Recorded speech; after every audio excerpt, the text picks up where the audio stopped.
the HALAL Development Board, officials and representatives from other government agencies, and of course our dear friends from the members of the press and media. Ladies and gentlemen, Assalamu alaikum, peace upon us all. Extend my heartfelt appreciation to all of you for joining us today as we carry forward the positive energy of trade and industry in our pursuit of advancing the halal industry in the Philippines. Today, we gather with a shared purpose and vision that transcends borders and cultures. We convene to embark on a growth, development, and empowerment journey with the spotlight firmly fixed on the Philippine halal industry. The future beckons, and our mission is to nurture a vibrant and thriving Philippine halal ecosystem. With this, let me expand further on the initiatives being undertaken by DTI as we lay the foundation for a prosperous and inclusive halal-driven Philippines. The DTI is mandated to develop and promote the halal industry to position the Philippines as a friendly trade and investment hub in the Asia-Pacific region. In 5 years, we are eyeing a bigger share in the 4 to 7 trillion US dollar global halal market. This market encompasses a diverse range from halal food, halal pharmaceutical, halal friendly tourism, and Islamic finance to modest fashion and halal cosmetics. The scope is vast and our ambition is equally grand. In this pursuit, we aim to tap into the burgeoning demand for halal products and services in our domestic market and across the 57 countries that constitute the Organization of Islamic Cooperation, or OIC. This network spans Asia, the Middle East, Africa, Europe, and the Americas. Considering the growing Muslim population of 1.9 billion people, projected to grow to 3 billion within the next few years. The trajectory of the global halal market is nothing short of remarkable. Projections indicate that by 2025, the market value expected to surge to an astounding 7 billion US dollars, a significant leap from the 3.2 trillion value in 2015. Over the next 5 years, our strategic plan, which we are finalizing, is to achieve a remarkable milestone of 230 million pesos in halal trade and investments, creating over 120,000 jobs in the country. This aspiration is not just an economic endeavor. It is a vision that encompasses growth, inclusivity, and brighter future for our nation and its people. Together, we embark on this journey towards a more prosperous and halal-driven Philippines. Our Halal Industry Development Initiative forms part of DTI's 4 priorities. Specifically, 1, promoting regional development, that is, development all throughout the country. 2, attaining food security. 3, upgrading, upskilling, and upsizing our micro, small, and medium enterprises. And 4, enabling job skills matching and skills upgrading. Let me now talk how MSMEs are going to benefit from halal initiatives. Our micro, small, and medium-sized enterprises, or MSMEs, are at the forefront of our halal initiatives, poised to reap significant benefits. The DTI is taking substantial steps to champion its growth in this halal domain. To start with, the DTI signed recently a 66 million peso partnership with the Bangsamoro Autonomous Region of Muslim Mindanao, or BAR, Ministry of Trade.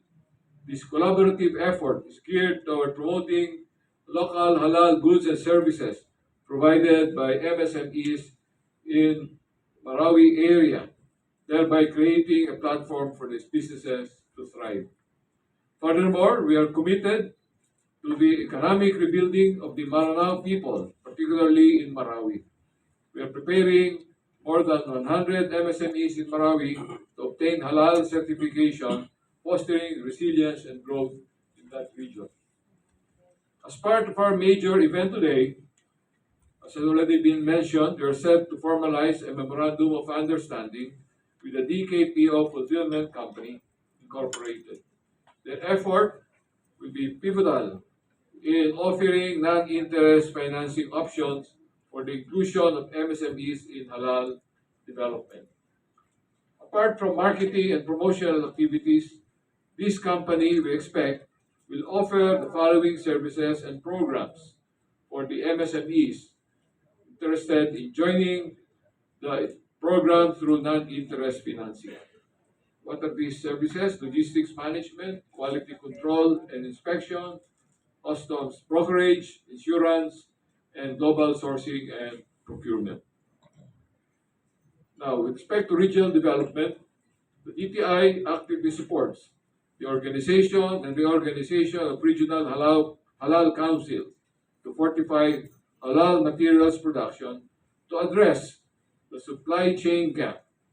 In alignment with our regional development efforts, we are in partnership with the NCFM and the local partners are working on establishing a halal certified slaughterhouse in Calabar zone to support our cattle industry. Furthermore, it is worth noting that more slaughterhouses across the Philippines are set to undergo the process of halal certification, marking a significant milestone in our journey. This endeavor underscores our commitment to equipping the workforce with the necessary skills and knowledge to excel in the halal industry. Let me now talk about international cooperation. The strategic halal plan the TTI is formulating follows the bilateral talks between the Philippines and Malaysia during a three-day state visit of President Marcos Jr. in July in that country. During the visit to Malaysia, the Philippines expressed its commitment to closely coordinate efforts to build capacity in the Bangsamoro Autonomous Region of Muslim Mindanao, especially in sectors such as halal industry, Islamic banking, which is also a part of the halal industry, and food security in general. Additionally, the DTI and the UAE Minister of State for Foreign Trade, Dr. Tani, reiterated our shared commitment to fortifying and amplifying our economic relations. In a testament to this commitment, we've already undertaken steps, significant steps. In February 2022, we formally signed the Investment, Promotion, and Protection Agreement between the Philippines and UAE during the Philippine National Expo Day at Expo 2020 Dubai. We are actively engaged with UAE in ongoing deliberations regarding the Comprehensive Economic Partnership Agreement, or CEPA, which underscores our mutual dedication to further strengthen our economic relations. Now, with regard to liberalizing policies to attract halal investments, let me say, on a broader scale, our initiatives to strengthen and fortify trade and investment and to make the Philippine market more accessible to global arena have been significantly bolstered by our recent trade liberalization policies, including the following: the Corporate Recovery and Tax Incentives for Enterprises, or CREATE law, seeks to provide generous and flexible tax incentive system that is performance-based, time-bound, targeted, and transparent. Our investors for halal are very much welcome to avail of these incentives. They will be given the same incentives granted to any business enterprise following our strategic investment priority program as defined under that law. Additionally, our Congress passed amendments to the Foreign Investment Act, which allows qualified non-Philippine nationals to do business in the country or invest in a domestic enterprise up to 100% of its capital, and liberalizes the practice of professions not governed by existing special laws. It is important to emphasize the strength of our domestic market. We have a substantial number of halal consumers in our country, in our own country. And if we consider the neighboring countries in ASEAN, such as Malaysia, Brunei, Darussalam, and Indonesia, it becomes even more evident how vast the potential market just within our neighborhood. Moreover, we must not overlook the significant Muslim population in Singapore, Thailand, and other ASEAN nations. Their presence further underscores the vast scope of opportunity before us. In fact, and in reality, halal as a way of life is not just for Muslims, becoming popular among non-Muslims as well, because people, non-Muslims, they look at the practices of the halal, particularly in the food area, as being more hygienic and more nutritious, and in some cases more nutritious.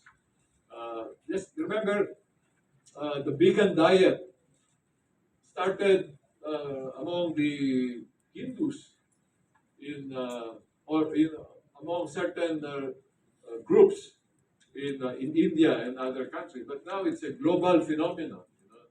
This vegan or vegetarian diet. I think that will happen as well to halal food and also the non-food products or items that I referred to earlier, including pharmaceuticals and cosmetics, particularly. The Gulf Cooperation Council member countries, or the GCC, are a huge market. Most of these economies are import-dependent nations. These are the countries in the Middle East and North Africa. Most of these economies are important import-dependent nations. They rely on what we can offer and sell to them. But of course, we must address their halal standards, their own requirements for halal to do business with them. Middle of this week, this coming week, we will deepen our engagement with the business community in the Kingdom of Saudi Arabia as the President leads a delegation to the Association of Southeast Asian Nations, or ASEAN Gulf Cooperation Council, or GCC Summit in Riyadh. We're leaving on the 19th. Special Task Force drives the halal growth, led by DTI, with all in all 9 agencies of the government. The DTI itself has its own task force led by Alim. As the DTI Secretary, I chair the Philippine Halal Export Development and Promotion Board, established by the Halal Export Development and Promotion Act. This is an old law, but we are exerting all efforts to realize the objectives of this Halal Development Law.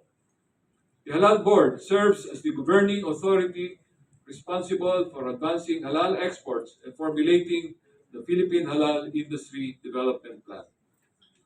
In our sincerest effort to strengthen further our participation in this multi-trillion-dollar industry and to fill the gap in fully developing the Philippine halal industry, the board initiated the creation of a special task force which is anchored on 4 pillars: halal integrity, industry development, investment promotions, and capacity building.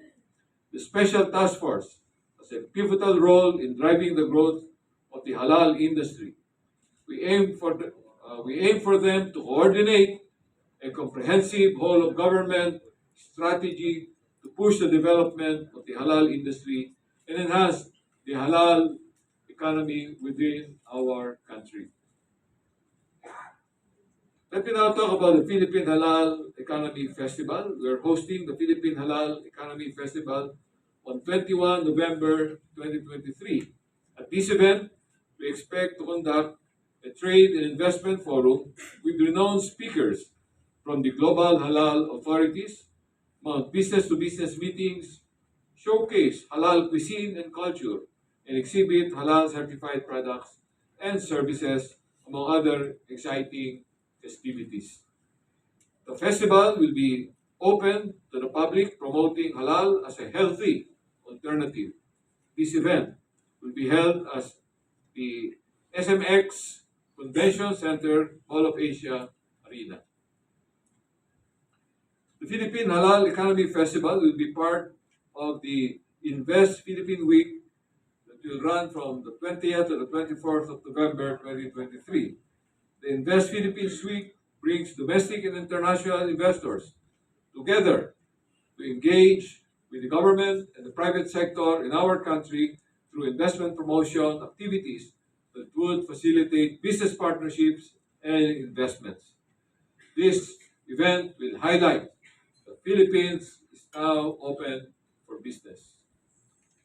In conclusion, let me say our strategic course is set to cultivate the entire Philippine halal ecosystem, fortified by unwavering commitment of the attending agencies today and our partners who have embarked on the journey of positioning our nation in the realm of the halal industry. With all the agencies under the Halal Board marching in step and invaluable cooperation of our partners in BARM, we stand poised to advance the frontiers of the halal industry within the Philippine borders, with an eye toward global prominence in the burgeoning halal global economy. By maximizing our potential in the halal industry, we will be instrumental in realizing the vision of our President, Ferdinand Marcos Jr., in gaining more investments, providing greater economic activity, quality employment opportunity, and enhanced quality of life for all Filipinos. Once again, extend my heartfelt gratitude to each of you for your active participation and unwavering support and commitment to this cause. We eagerly anticipate a fruitful and insightful discussion ahead. Maraming salamat po.